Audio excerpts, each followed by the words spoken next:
Okay, setting up the meeting for YouTube Live.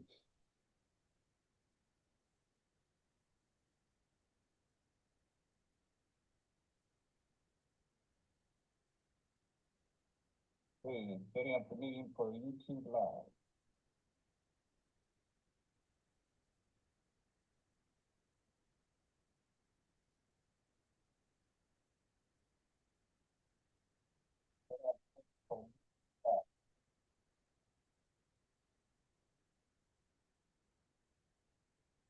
Okay, so Toya, can you hear me? I can hear you. Okay, so let me, I'm going to, wait a minute, it's supposed to turn on me more, okay. All right, so I'm trying to not get the reverb. So what I'm gonna do is I'm gonna mute the live. I hope that works so that you and I are showing up. So Okay. okay, so we're there now. Got it. Okay. All righty.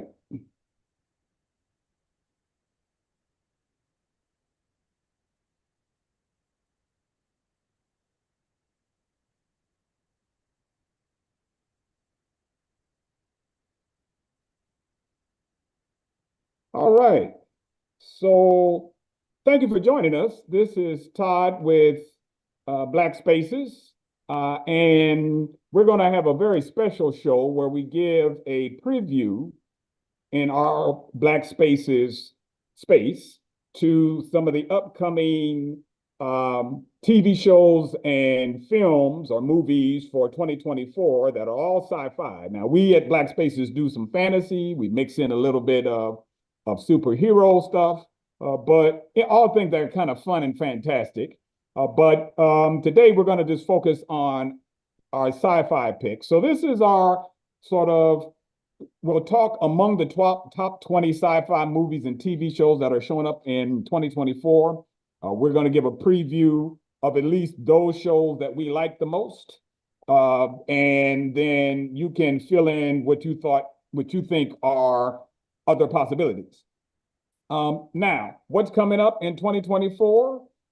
There are a couple of things. The Three-Body Problem, Civil War, Distant, Dune, Fallout, Furioso, CK, or G times K, Godzilla times Kong, Halo, the second season, Planet of the Apes, Mickey 17, Rebel Moon, Severance, Star Trek Discovery, Star Trek Section 31, Acolyte, that Star Wars Acolyte, Star Wars Skeleton Crew, Star Wars Bad Batch. I think there's a Stargate series being relaunched for the 90th time.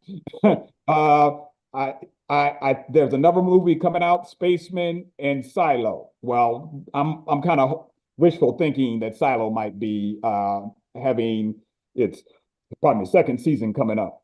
Okay, now that we've kind of just made mention of all these prospects, I want to welcome the fantastic, well, I'm always trying to come up with a great a title here, and I've run out of adjectives because you're so fabulous, Toya. But the fantastic Toya, who is my co-pilot with Black Spaces. So how you doing, Toya? I'm doing good. I'm excited about all the offerings we have to talk about and look forward to in 24. Great, great, great. Same here, same here. And so what we're going to do is let's get right into our discussion about the various picks. But I'm going to invite the audience to subscribe to our Black Spaces channel. You can do YouTube. You can do our Facebook page. We are available both under the Black Spaces. Just look up Black Spaces under Facebook. You can click it there. Or we also have Black Futures, which is our general page as well. So we have quite a few offerings for the many folk we know that are out there that love great science fiction, and particularly the portrayal and representation of people of color, of Black folk in science fiction and fantasy. All right, so let's get into it. Toya, what would you say are those particular picks that are going to be your all-time look-fors in 2024? What are you anticipating or hope that will happen in 2024? The top of my list is seeing Dune 2. I'm of the age to remember the original Dune, but I didn't really get into it because I think it was a combination of the age and just being overwhelmed. Okay. I did see the remake with Zendaya and Oscar Isaacs, and I'm intrigued. I love the way that the first Dune ended, and I'm excited based on the previews I've seen of Dune 2. So Mm-hmm. I'm looking forward to making that time commitment because I'm pretty sure it's not going to be a 90 minute. It's going to Probably require not. some, No, probably not. devoted time and some comfortable seating and snacks to make it through. So I'm excited about that. I may even be encouraged and inspired to read the novel that the movie Mm-hmm. was based on. Mm-hmm. I think that judging from the original Dune, it achieves the goal of recognizing, honoring what Frank Herbert wanted to do in the book, but took it to the next level. So I'm excited about that. Okay. On the big screen, on the small screen, I'm excited about the Star Trek Discovery coming back. Okay. I'm bummed that I believe this will be the last season, It will be. but I'm Mm-hmm. excited that how they're going to tie up all the loose ends the way that the show ended last year. We found our captain sort of finding love, which in itself, Black love is hard to find on the planet Earth, Oh man. more or less among the stars. I'm excited about everyone having a happily ever after. Okay. Okay. And then also, I believe it was the Area 31, the other Yes. Yes. one. I'm excited about that because Yeah. I'm Yeah. a Michelle Yeoh Woo. fan from the way back. Woo. I remember when she was flipping and flopping and kicking and flying through the air. So I'm excited that she's getting her due. Uh-huh. I love the fact that Star Trek has always been the place that you turn to see diversity and Mm-hmm. leadership, as well as we can be villains and heroes. I'm excited about that. Mm-hmm. Also on the small screen, I'm excited about Doctor Who. Yep. Yep. This Me is the too. 50th year. I was caught up with the holiday specials that Okay. aired during the Christmas time, and like the video that we had on a channel, that this is the first time the Doctor is being played by a person of color. Mm-hmm. And recently, as in like today, I saw that the companion has been replaced or will be replaced by Already? another person of color. Okay. Okay. So Okay. you got that one episode, but I did see that and the source I saw didn't really go into details, but the companion that was featured in the Christmas Day episode, she's already taped her episode. So we'll see that when it comes back in May of this year. Now, how they're going to transition to the new companion. I mean, it's Doctor Who, Right. reality Right. sense doesn't have to coincide. So I don't know. I don't think she's going to bi-generate like the Doctor Who did Okay. into like the new Doctor. So I'm excited about, going to the stars, going to the desert, going to dimensions unaccounted for. So I'm looking forward to seeing what I see. And then of course I'm always looking to the ones that pop up that you wouldn't expect to be intriguing, that sort of brings you in and forces you to, reconsider how you're going to spend the afternoon. Outstanding. Outstanding. Yeah, I think I agree with you that among my picks, and I I would say I'm a little conservative in my picks, but or a little mainline in my picks, but I'm always willing to be entertained by entirely new stories and new prospects because that's the beauty of sci-fi is that there's just endless possibilities, a universe of Mm-hmm. possibilities of storylines. So I too am looking forward to Dune 2. That's coming up, I think, in early March. Denis Villeneuve is going to sort of reprise or not reprise, but have the second part of that story. I think fans, and I had a couple of folk who are good friends who said they were watching Dune 1. I forgot exactly if it came at the beginning or the end, but when they said Dune Part 1, they're like, Part 1? Right. I like, you're not aware of how big the Yeah. Dunes, sort of series is from Frank Herbert. Those are massive books. Dune, I mean, Frank Herbert was constructing a galaxy or a universe really so large and so immersive that you literally have as I've said in a couple of other Black Spaces broadcasts, I can remember that when I walked into what was the 1984 version of Dune, they were handing out a glossary of terms. Yeah, and what? It was needed.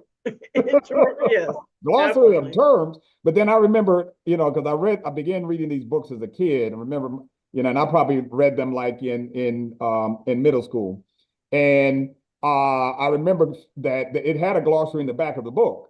And so, to define various, terms with, what is Muad'Dib, what is a Bashar, what is borrowing often from Arabic culture, partly because, Herbert was trying to tell a story that was very layered, including sort of a story about human technology, the human technology within and the technology of the mind and consciousness. He was trying to tell a story about political power and the corruption of political power and leaders and tyrants. He was trying to tell a story in part that was pulling upon, what we would see as sort of our cultural memory of the conflicts within the Middle East and within the Middle Eastern world, and conflicts around colonialism and imperialism, et cetera. So the second part is going to be quite intriguing. We've also given a critique at Black Spaces about the whole discussion about, well, is Villeneuve or Frank Herbert trying to resuscitate a sort of white messiah drama, white messiah trope? And that's up for debate. Folk can decide whether or not they think he's attacking the trope of the messiah or pulling it down, but that's up for debate. Then, because I remember from way back when, I'm old enough to remember the original Planet of the Apes as being taken to a drive-in as a kid. Well, no, actually not the original, but like the second or third film we go drive-in. I'm definitely waiting for Kingdom of the Planet of the Apes. Now, Tim Burton messed up, in my view, when he tried to do Planet of the Apes, as wonderful as that makeup was. And so, this sort of next sort of iteration is intriguing, partly because they are going back, I believe, from what I've seen. You can also see our Black Spaces briefly. They've gone back and tried to bring in some of the original tropes of apocalypse, of the sort of racial order of the apes, the under fundamental issue that really it's a drama about human frailty and human contradictions. The apes are being used as a means to kind of talk about that stuff. So I think it will be a fun popcorn movie, but I think it will also have those same elements of social commentary that Planet of the Apes are known for. Right. With Star Trek Discovery. So now, okay, let me. You can comment in here, but what most fascinated you about Star Trek Discovery? Particularly now, Toya, that we're going to see this as a final season. Why do you love that show? Because I know I love it, but I'll ask you why you love that show. Because it allowed us to see them as not just stick figures, dimming down the worlds and coming back up. I mean, there was so much drama, development of the characters individually and as a team. And I, of course, love the fact that we had diversity among the people on the ship and how they interacted and came to terms with who they were as individuals. And I like the fact that it's all to push the envelope to make it not just a sci-fi show. It was a show that a lot of the relationships if it was in like an office space, maybe it wouldn't be so outlandish Mm-hmm. with all the tropes of fighting these different aliens and, not being able to go somewhere without a helmet on because your oxygen level would be depleted. But it was relatable. The characters were relatable. You got to see them get angry. You got to Mm-hmm. see them be afraid. Got to see them fall in love and lose the love. And then finding back again, you had an opportunity to see romantic love. You had an Mm-hmm. opportunity to see friendship. Mm-hmm. Um, so it was something where even though the scenery may be out of the world literally, the Mm-hmm. relationships were down to earth as we know it to be down to earth. Right, right. And I think particularly, I know I try to do justice, and I never do quite justice in describing my co-host with a few fantastic adjectives, but the short and direct adjectives is outstanding author and writer, and a black sci-fi writer and a black feminist and Afrofuturist writer herself. And so Toya, talk about that in your own view about this representation, particularly of Black women and women of color, and actually folk of color, binary, transgender, et cetera, in Mm-hmm. that show. I mean, that was it's kind of path breaking in that regard, which is all a part of Roddenberry's vision, Right. original vision of trying to make Star Trek sort of the intergalactic UN to deal with these various social conflicts. So, what do you think in terms of that representation? I think it was good because if you go back to the very first episodes where you see the cocky, arrogant, up and coming lieutenant, sort of literally be led off in chains when her action, even though it was well intended, caused horrible repercussions. And so Mm-hmm. you had an Mm-hmm. opportunity to see her pretty much start out being stripped of all rank Right. and then earning her bars as it would be, That's right. earning her ship. Yeah, Michael Burnham. And then I Mm-hmm. love the fact that Michelle Yeoh's character, we saw her in different That's right. positions, In dimensions. as Right. a mentor, as Mm-hmm. an adversary, Mm-hmm. as someone who the crew came to respect as she was able to change her mind about certain things. Mm-hmm. So I think it was good that the show allowed the characters of color and the characters of different gender expression to be full characters, to not Mm-hmm. be limited or defined by their skin color or gender identity. Mm-hmm. That they were capable. Right. And I think, to Roddenberry's credit, I'm pretty sure that when he sat down to create the original Star Trek, that he would not have imagined all the spinoffs that have taken place and That's right. all the opportunities for women and persons of color to get to this place. Right. We have to think about and I'm blanking on his Avery Brooks when Right. he was on Right. Deep Space Nine. That's right. If it Mm-hmm. wasn't for Avery Brooks and what he did on his show, would we have Martin Green Mm-hmm. um somewhere in the mantle? Mm-hmm. Even though as the Star Trek timeline sort of folds upon itself, Mm-hmm. it still maintains that level that it is indeed the content of your character and your dedication to the Federation mission that's going to allow you to grow. And that I love if nothing but the fact that every week she had a different hairstyle. And so, of Yeah. course, there is the question who's tightening braids in outer space? What are their rates? Uh-huh. But it Uh-huh. still allowed her the opportunity for us to see her in a way that was the way we want to be seen. We want to be able to not have to check our identity at the door, but still be seen as capable and as a leader and inspirational and Mm-hmm. see those relationships and friendships develop. So I was very, that is what drew me into it. Because, of course, I've seen the movies, I've seen the shows, I've seen the different spinoffs, but I think Discovery really captured me and really, like, even though it's on a channel that is not so much as appointment TV like it used to be back in the day. Right. But yeah, I was one of those people that waited for that time for Paramount Plus update so I can see the episode, and make sure Yeah. that I was abreast of it, and then sometimes certain episodes going Mhm. back and look at it again, because it was just that good. I want to experience it again.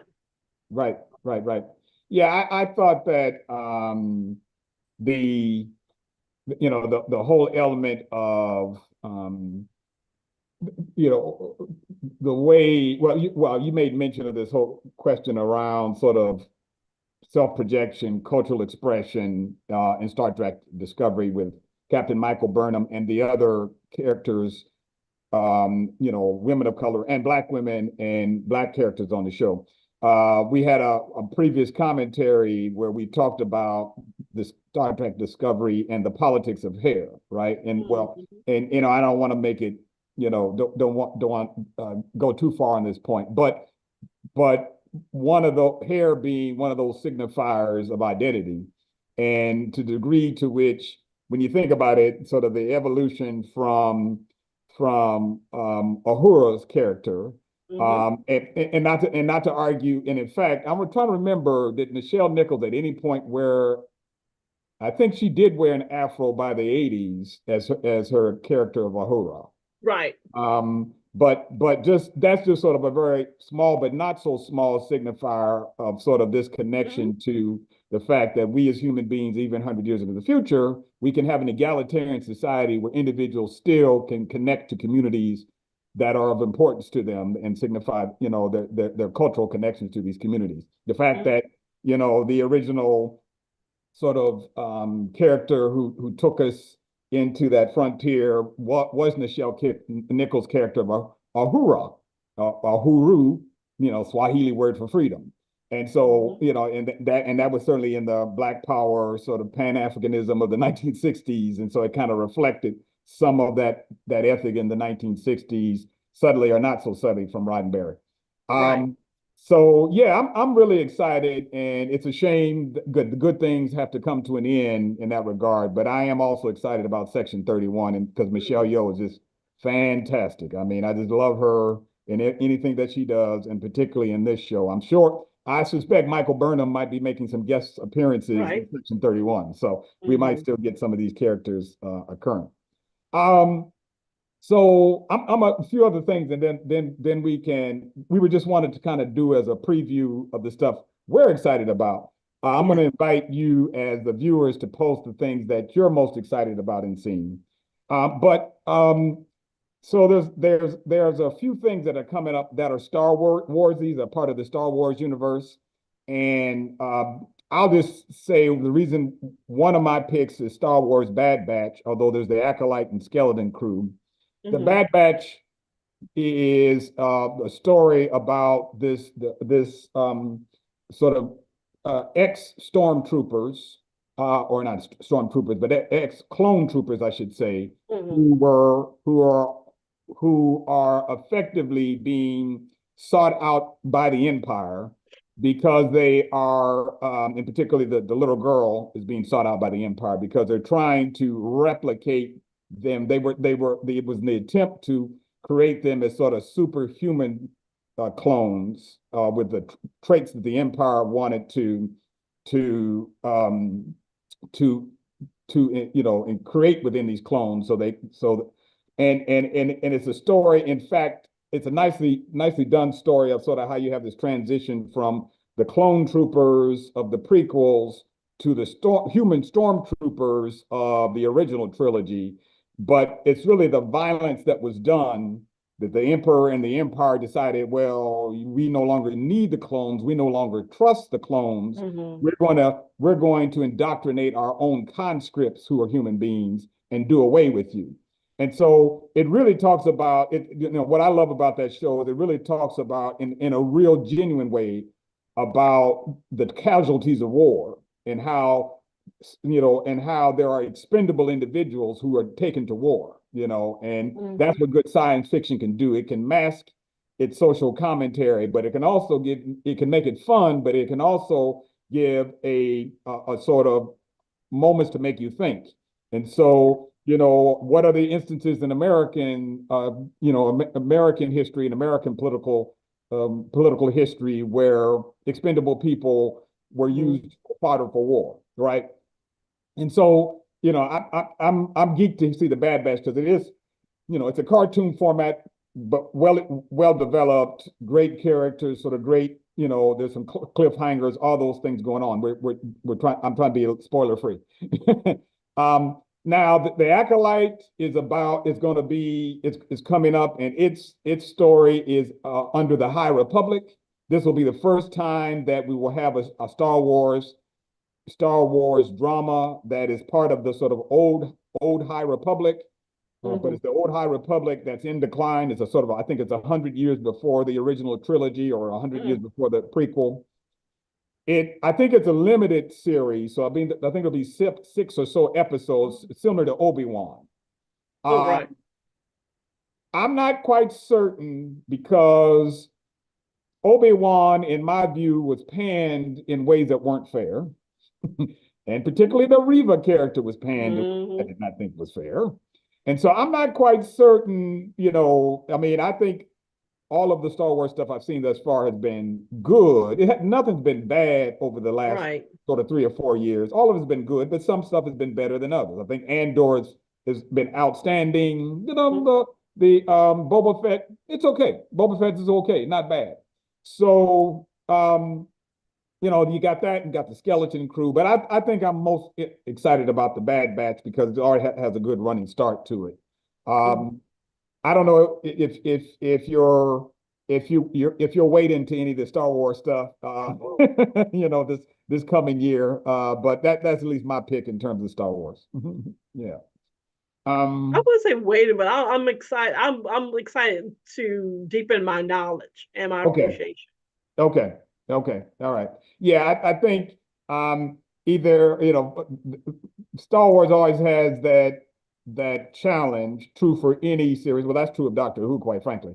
If you've been around for 50 years or 40 years, right, folk are like maybe a little intimidated to say, I don't know if I'm gonna wade into it. I don't know if I'll know a clue of what's happening after all this time. So, so it's fair to get in where you think you fit in.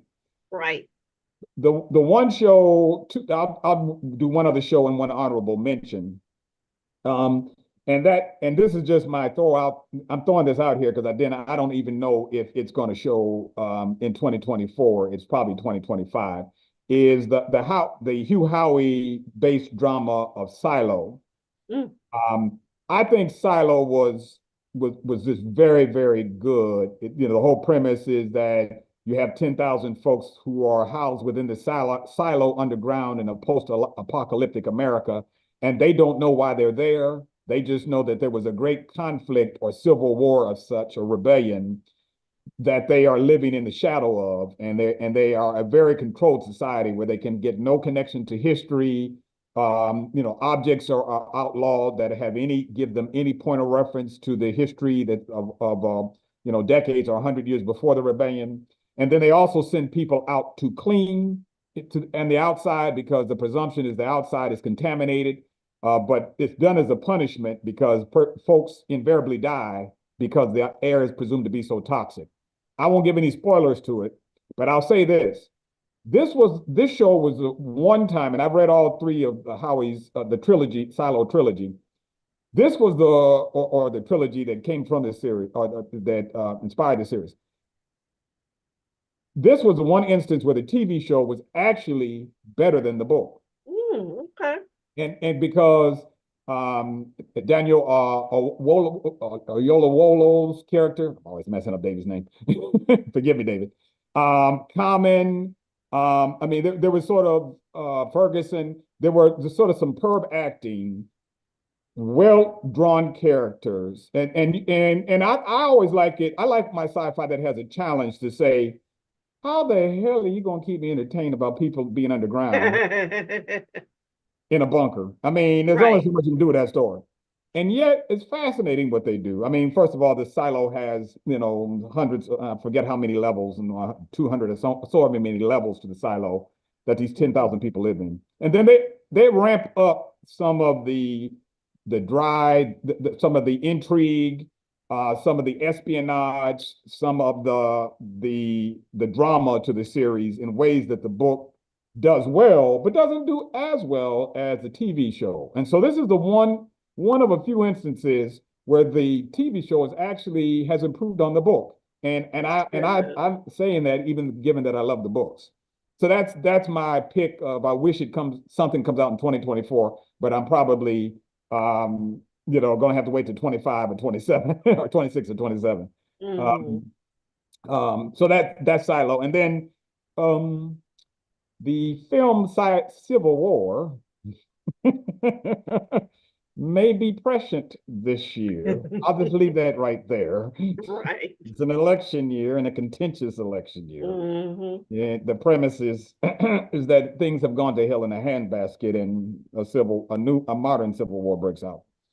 I'm hoping it's just fun dystopia and not a prediction of what actually happens. So, so anyway.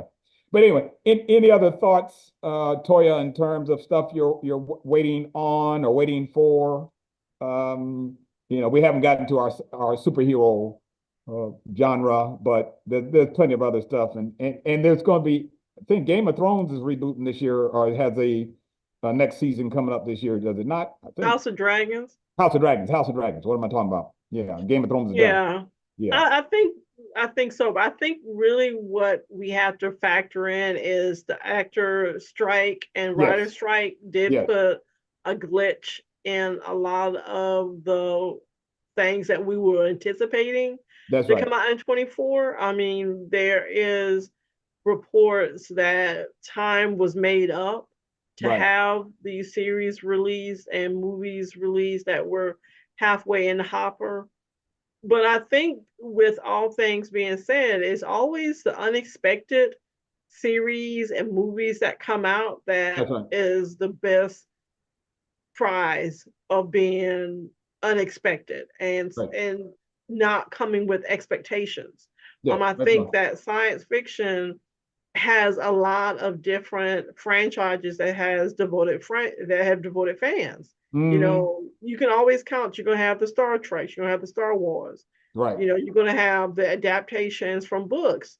I think what I'm excited about is those little singular type independent films that sort of makes you reconsider a situation. Make you see something in a different light. So I'm excited about the tried and trues and the ones that's going to sneak under the radar.